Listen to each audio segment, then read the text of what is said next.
이 세상의 모든 사람들은 다 복 받기를 원하는데 특히 우리나라 사람들은 복 받는 걸 더 원한답니다. 그래서 복복자를 여러 군데 써서 붙이지요. 수저에도 복, 이불, 옷걸음, 베개에도 심지어는 대문에도 복복자를 써가지고 딱 붙이고 또 복자를 여러 곳에 사용합니다. 주머니면 주머니지 또 복주머니는 뭐고, 조리면 조리지 복조리는 또 뭐예요? 복권도 그런 뜻이 있고요. 복덕방에 복비도 복을 바라는 마음에서 쓰는 말입니다. 이름에도 복자를 많이 쓰지요. 복순이, 순복이. 또 제 아내의 이름은 길령자에다가 복복자, 영원히 복을 받아라. 이래서 복자를 많이 이름에도 집어넣지요. 그런데 이렇게 복을 많이 좋아하면서도 대부분은 복을 충만히 받아서 누리지 못하는데 이유가 있지 않겠어요? 복에 대해서 잘 몰라서 그래요. 따라서 오늘 복에 대해서 정확하게 깨닫는 은혜가 임해서 복을 충만하게 받아 누리게 되시기를 주님의 이름으로 축원합니다. 첫째로, 복은 누가 주시는가? 여러분들 아시죠? 복은 하나님이 주십니다. 하나님은 에덴 동산에 처음에 남자와 처음에 여자를 만드시고 제일 처음에 하신 일이 뭐냐? 복을 주시는 일을 하셨어요. 확인해 보겠습니다. 시작. 하나님이 그들에게 복을 주시며 하나님이 그들에게 이르시되 생육하고 번성하여 땅에 충만하라. 하나님이 복을 주시는 분이시고 하나님이 복을 주시는데 어떤 사람들은 이걸 잘 몰라가지고 동네마다 큰 느티나무가 하나씩 있었잖아요. 거기 가가지고 느티나무 보고 아들을 꼭 낳을 수 있는 복을 달라고 비니까 이 느티나무가 비는 사람보다 더 똑똑해가지고 자기는 사람에게 아들을 낳게 할 만한 능력이 없다는 걸 안대요. 얼마나 속 터지겠어요. 자기는 할 수 없는데 계속 와서 해달라고 그러니까. 그래서 대부분의 마을 입구에 있는 느티나무의 속이 다 저렇게 비었다는 거예요. 본문을 확인해 보겠습니다. 시작. 내가 그들에게 복을 주리라. 여호와는 내게 복을 주시고 내가 그들에게 복을 주리라. 하나님이 복을 주십니다. 하나님이 복을 주십니다. 이걸 알아야 돼요. 근데 몇 번 말씀을 드렸잖아요. 중국에 가면 중국 사람들은 특별히 연초에 한자로 복자를 딱 써가지고 다시 한번 좀 보여주세요. 잘 붙인다고 붙이는 게 거꾸로 붙여요. 아니 왜 잘 써가지고 거꾸로 붙일까 물어봤더니 아이고 목사님 그것도 모르세요? 복은 위에서 아래로 내려오는 거고요. 복은요 하늘에서 땅으로 내려오는 거예요. 이렇게 대답하는 거예요. 근데 잘못 알고 있는 거죠. 위에서 아래로 하늘에서 땅으로 오는 게 아니라 정확하게 얘기하면 하나님이 사람에게 복을 주십니다. 할렐루야. 복의 근원 강림하사 찬송하게 하소서. 하나님을 복의 근원이라고 찬송했잖아요. 순천자는 흥하고 역천자는 망한다.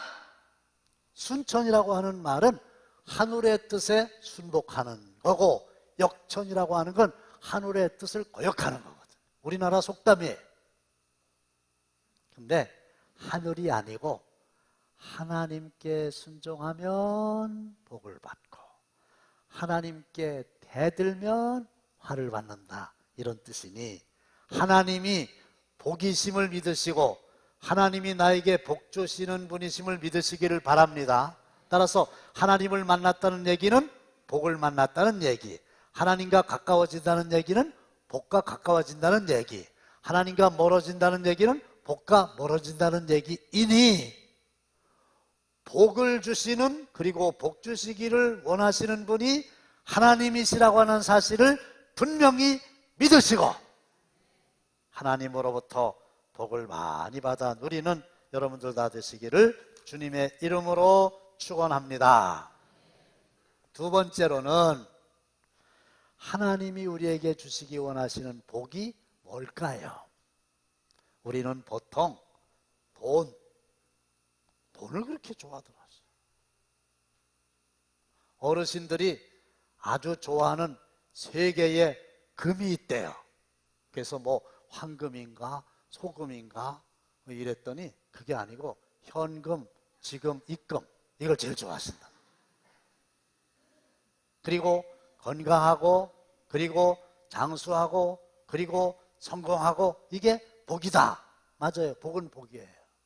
그런데 이런 복들은 세상 사람들이 받기를 원하는 거고, 우리 하나님 믿는 사람들은 하나님이 주시기 원하시는 복을 받아야 지금 말씀드린 이런 복도 받아 누리게 되는 줄로 믿으시기를 바랍니다.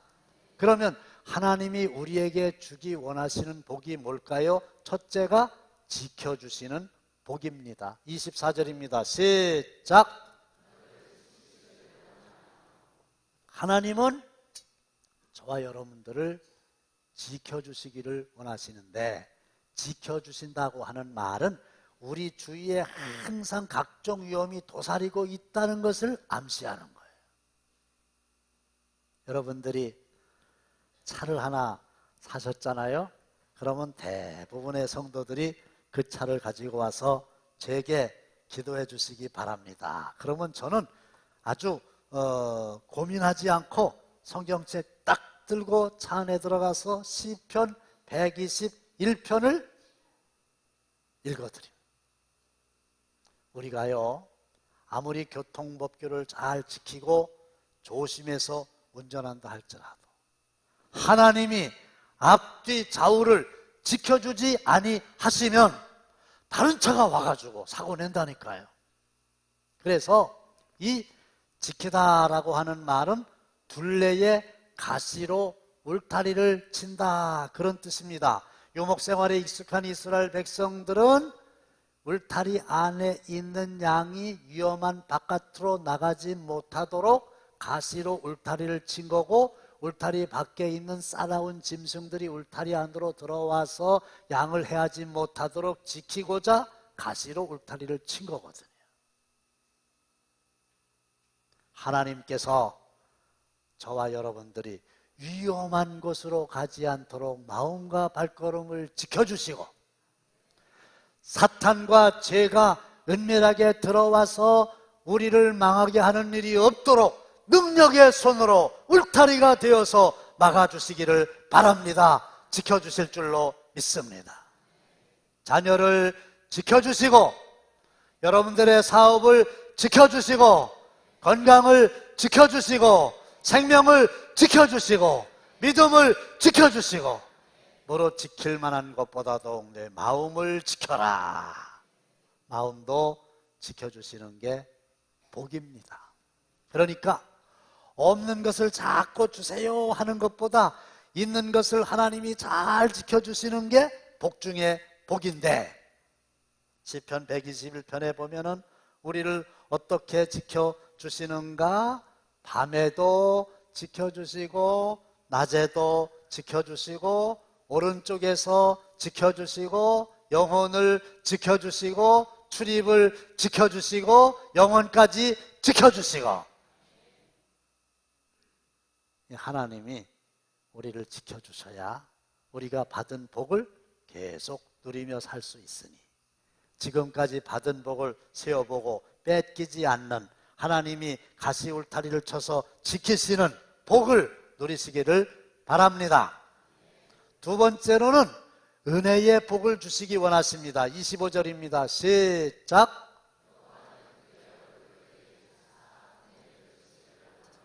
하나님은 우리에게 무엇 베풀어 주기를 원하신다고요? 은혜 베푸시기를 원하는 거예요. 그런데 하나님의 얼굴이라고 하는 게 무슨 뜻이냐?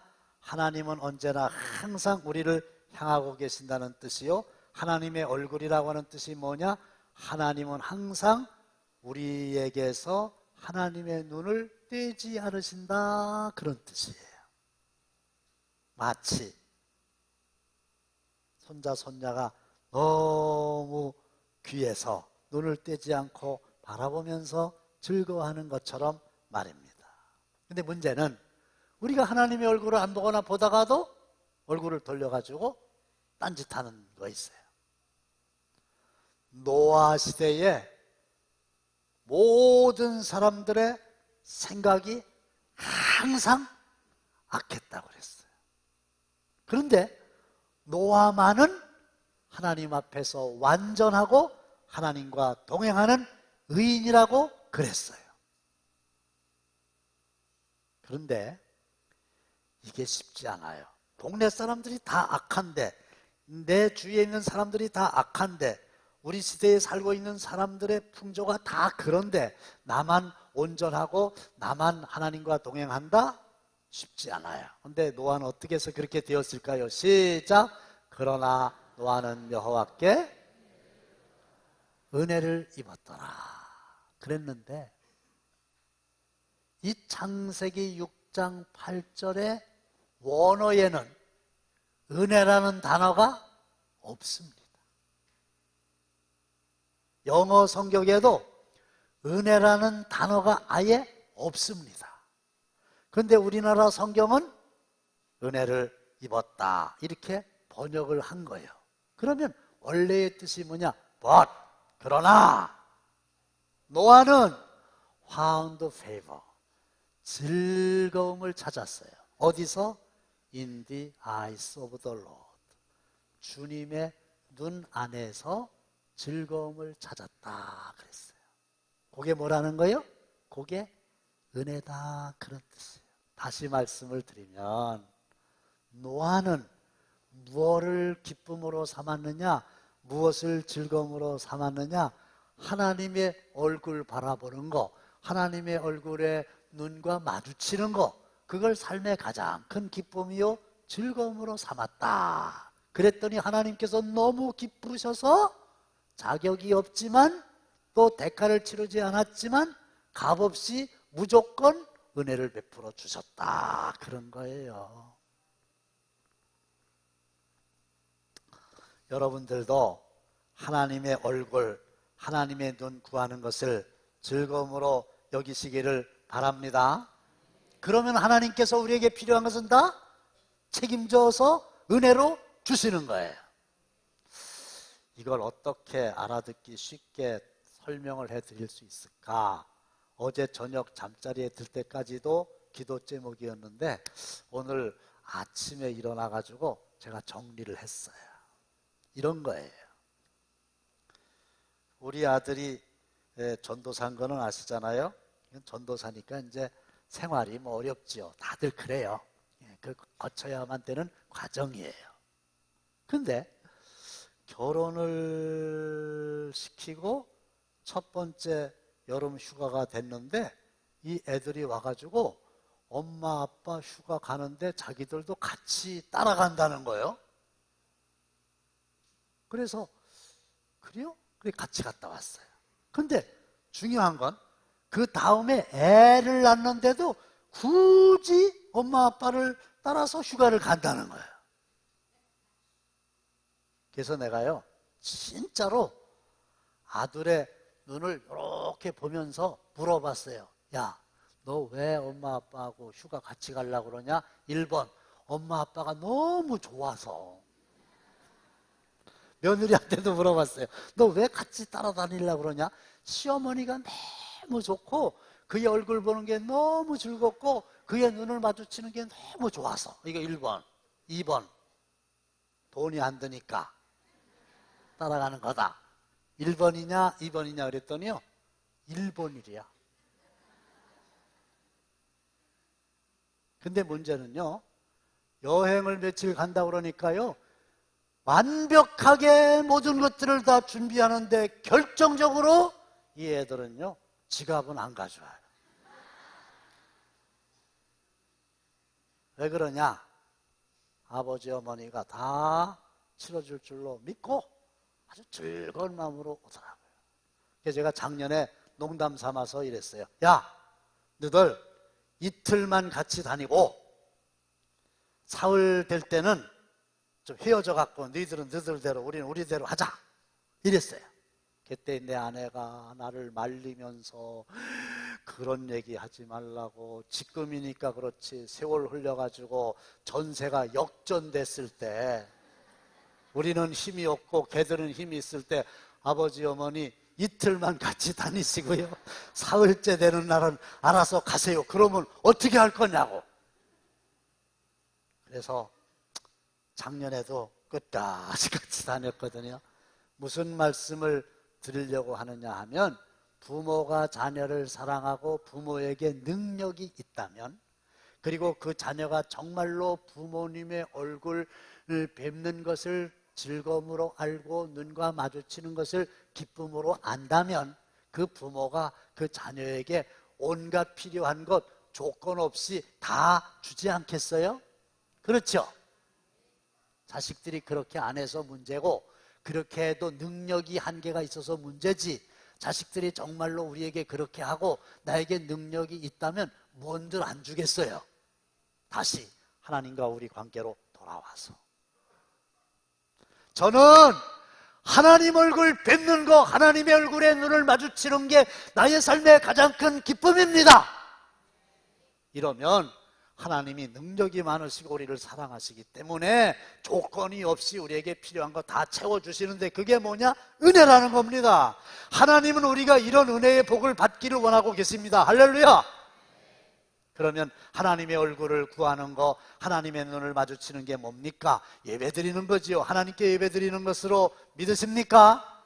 하나님의 말씀을 듣는 거지요. 하나님께 기도하는 거지요. 하나님을 찬양하는 거지요. 하나님을 묵상하는 거지요. 이게 하나님이 우리에게 베풀어 주시기 원하시는 은혜의 복이라는 거지. 세 번째는 뭐냐? 26절입니다. 시작. 여호와는 그 얼굴을 내게로 향하여 두사 뭐 주시기를 원하노라? 평강 주시기를 원하노라.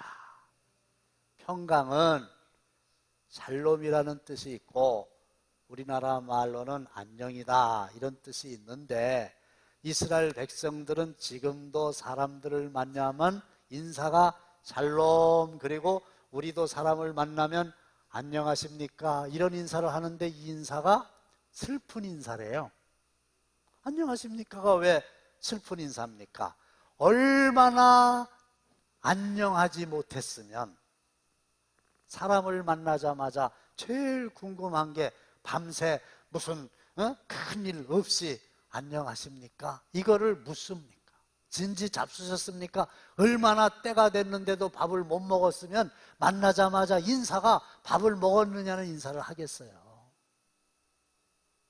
그러니까 이스라엘 사람들도 샬롬이 인사고 우리나라 사람들도 안녕하십니까가 인사라고 하면, 우리의 주위에는 안녕하지 못하고 평안하지 못한 일들이 널려 있다는 거예요.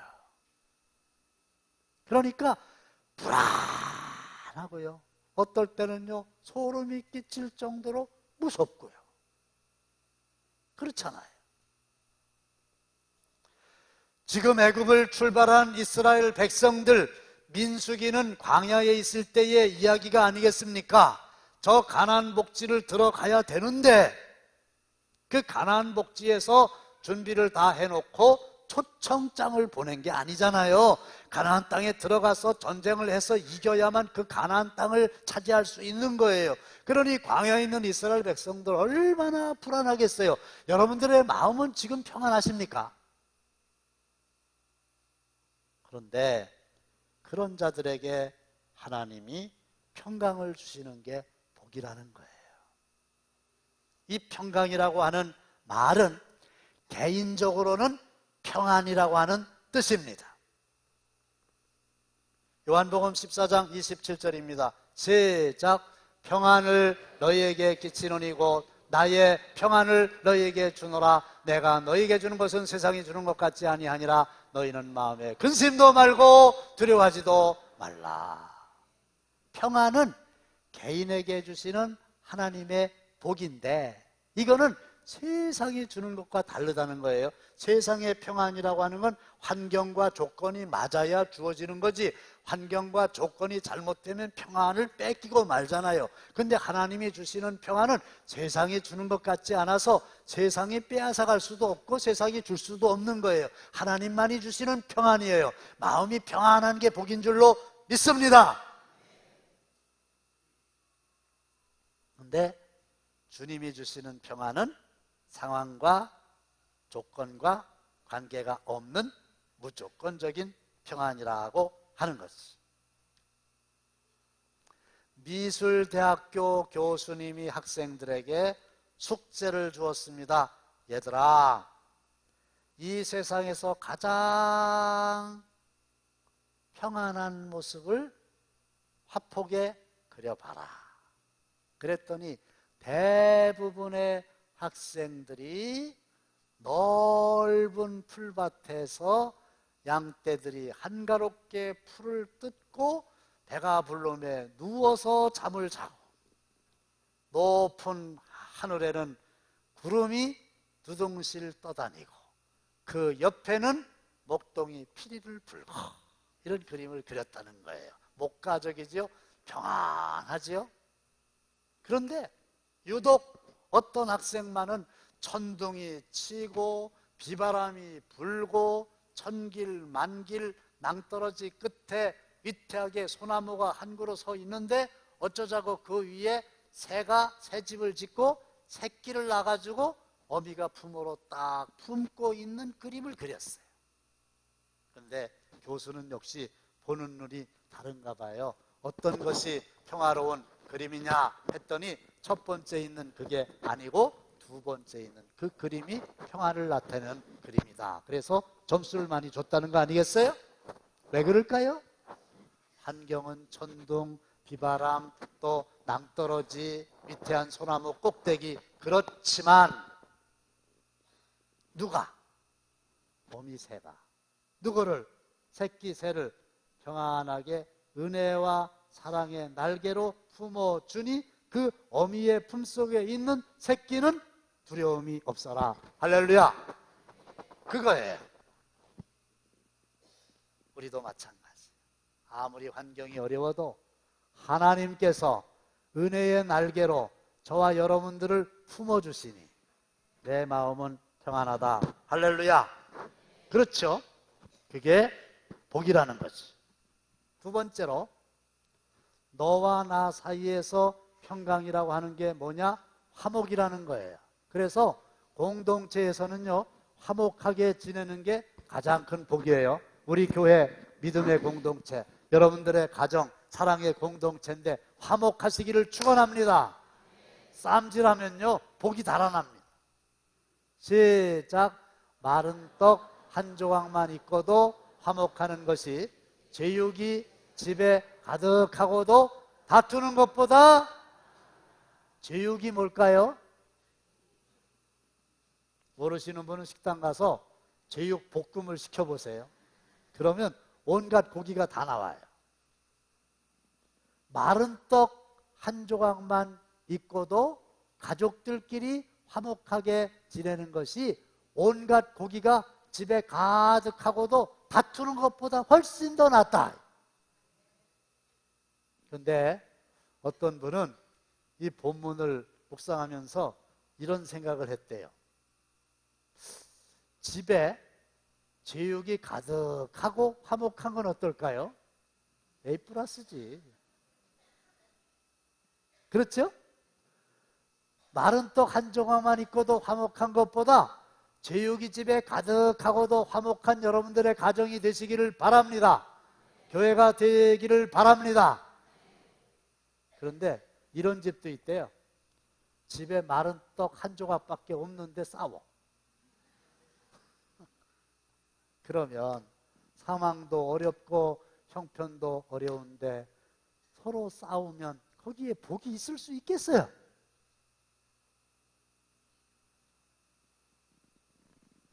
(25장 24절) 시작. 다투는 여인과 함께 큰 집에서 사는 것보다 움막에서, 이 사람은 뭐 경험을 해봤나 봐요. 아무리 아파트 평수가 넓어도 그곳에서 아내와 계속 싸우고 사는 것보다는 차라리 움막에 가서 혼자 사는 게 더 낫다. 그런데 여러분들의 가정은 큰 집에서 화목하게 보내시는 평강의 은혜가 임하기를 바랍니다. 그게 복이라는 거예요. 그 집에 소유는 많지 않지만 너무 화목하게 지내는 가정이 있지 않습니까? 하나님은 그 가정을 복된 가정이라 말씀하시는 거예요. 세 번째는 뭐예요? 평강이라고 하는 말은 국제적으로는 평화를 의미합니다. 어떤 상황에서도 전쟁은 죄악입니다. 지금 뭐 트럼프니 김정은이니 뭐 미사일이니 핵실험이니 이래가지고 한반도가 세계의 주목을 받고 있는데 어떤 경우에라도 전쟁은 막아야 돼요. 전쟁은 악이에요. 화평케 하는 자가 복이 있어요. 화평케 하는 자가 하나님의 아들인 거예요. 따라서 이 한반도에서 전쟁의 위협이 사라지고 하나님이 지키시고 하나님이 허락하시고 하나님이 원하시는 평화가 이루어지기를 축원합니다. 근데 보세요. 하나님은 복을 주시는 분이시고 우리에게 복 주시기를 원하시고 우리도 하나님으로부터 복 받기를 원하는데 그 왜 복을 못 받아요? 그 희한하잖아요. 주기 원하시는데 우린 받기 원하는데 통로가 막혔다는 거예요. 하나님으로부터 복이 내게로 오는 길이 막혔다는 거예요. 그 통로가 뭐예요? 그 길이 뭐예요? 축복인 거예요. 여러분들 복과 축복의 차이를 아십니까? 축복은 복을 비는 행위를 가리키는 겁니다. 빌 축자에다가 복복자를 쓰는 겁니다. 따라서 하나님은 복을 주시는 분이시고 인간은 복을 비는 사람들이에요. 우리가 복을 줄 수 없어요. 아니 내가 복을 줄 수 있다 그러면 뭐 다 벌써 줬겠지. 근데 우리는 복을 줄 수 없어요. 우리는 하나님으로부터 복을 받는 거고 하나님으로부터 복을 받기 위하여 축복, 복을 비는 것만 할 수 있어요. 따라서 축복의 하나님이라고 하는 말은 엄격한 의미에서는 잘못된 말이지요. 그러면 누가 축복하는가? 성경을 보겠습니다. 시작. 아론과 그의 아들들에게 말하여 이르기를 너희는 이스라엘 자손을 위하여 이렇게 누구에게 말씀하셨어요? 아론과 그의 아들들에게 말씀하셨어요. 아론과 그의 아들들은 제사장입니다. 맞죠? 아론과 그의 아들들만 제사장. 그들에게 축복권을 주신 거예요. 누구에게? 이스라엘 자손을 위해서 축복하라는 거예요. 그들은 이같이 내 이름으로 이스라엘 자손에게 축복할지니 그들이 누구예요? 아론과 그의 자손들. 제사장이에요. 그럼 오늘날의 제사장은 누굴까요? 저와 여러분들이 다 제사장이에요. 시작. 그러나 너희는 택하신 족속이요 왕같은 제사장들이요 거룩한 나라요 그의 소유가 된 백성이. 누구든지 예수를 믿으면 하늘나라의 백성이 되는 거고 하나님의 자녀가 되는 거고 왕같은 제사장이 되는 거예요. 여러분들도 다 제사장임을 믿고 축복 많이 하시기를 바랍니다. 아멘이십니까? 근데 제사장이 주일날 빠지면 안 되겠죠? 축복. 그래서 누구에게? 자손들에게.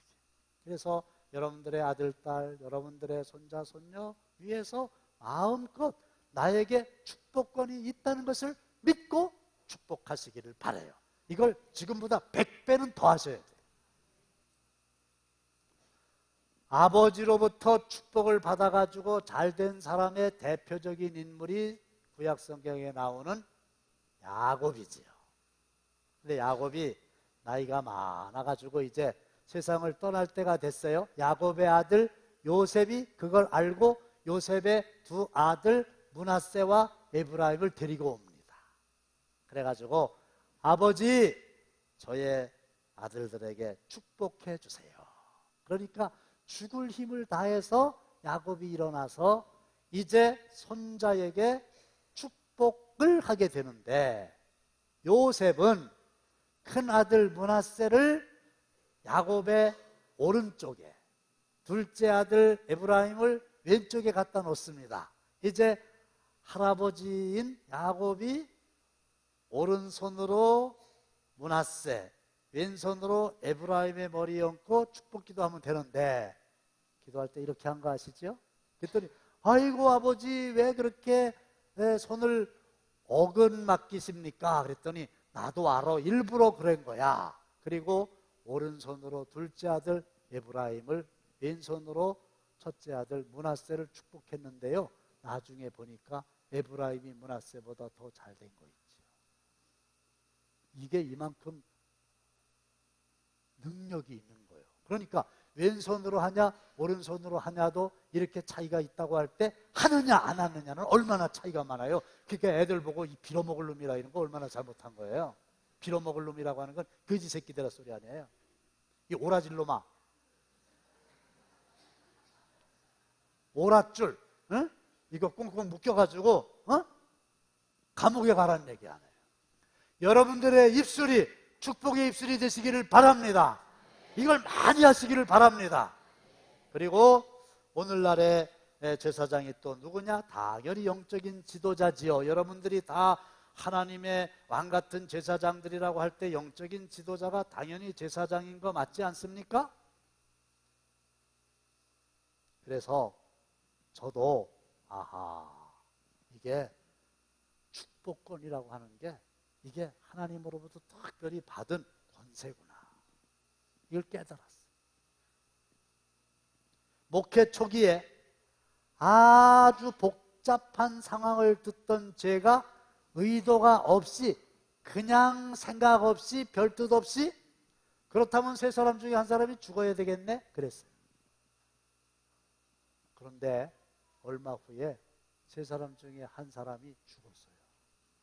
제 아내가 알고, 남 목사라는 분이 알아요. 내가 깜짝 놀랐어요. 난 지금도 논산에 사는 그분을 향해서 한 나의 말 때문에 그분이 돌아가셨다고 하는 걸 믿고 싶지 않아요. 아니겠지요. 근데 그때 내가 깨달은 게 있어요. 농담으로라도 내 입에서 누군가를 저주하는 말은 하면 안 되는구나. 그 대신 뭐 해야 된다? 축복하는 말을 해야 된다. 그랬어요. 왜 그러냐? 하나님께서 아브라함에게 12장 3절 한번 보실까요? 시작. 너를 축복하는 자에게는 내가 복을 내리고 너를 저주하는 자에게는 내가 저주하리니. 됐어요? 그래서 저주는 생각도 하지 말고 될 수 있으면 축복을 많이 해야 되겠구나, 이 생각을 했어요. 그런데 오늘 이 본문은 지난 5월 24일 새벽 기도회 때의 본문이었고, 그때 설교하면서 은혜를 많이 받아서 오늘 제가 다시 본문으로 택해서 설교하는 거예요. 근데 이걸 내가 설교로 준비하고 은혜 받기 전에는 나에게 있는 축복권을 내가 소홀히 여겼어요.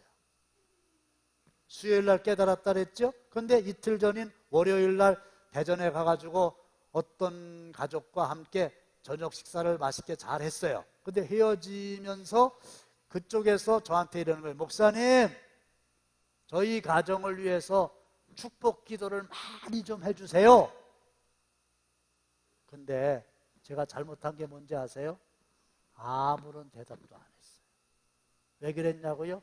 그냥 의뢰의 목사에게 하는 인사말 이련이 하고 듣는 것으로 끝났어요. 이게 얼마나 잘못된 거예요. 그 다음에 이제 깨닫고 나서 갈 수는 없으니까 전화를 해가지고 딴 때보다 10배나 더 축복하며 기도했어요. 너희는 축복하면 내가 복을 주리라. 할렐루야. 24일 날 우리 교회 어떤 권사님이 사업체를 확장시켜가지고 이전 개업 예배를 드리게 되었는데, 그때 제가 가가지고 딴 때보다 10배나 더 축복하며 기도했어요. 하나님이 말씀하셨지. 너희가 하나님의 이름으로 축복하면 내가 그들에게 복을 주리라. 오늘 말씀을 맺습니다. 복은 누가 주십니까? 하나님이 주십니다. 하나님이 주시기 원하시는 복이 세 가지가 있어요. 지켜주시는 복이 있습니다. 은혜의 복이 있습니다. 평강의 복이 있습니다. 어떻게 해야 될까요? 축복권을 많이 쓰십시오. 그래서 여러분들의 가정이 5월달인데 아주 복 있는 가정 되시기를 주님의 이름으로 축원합니다.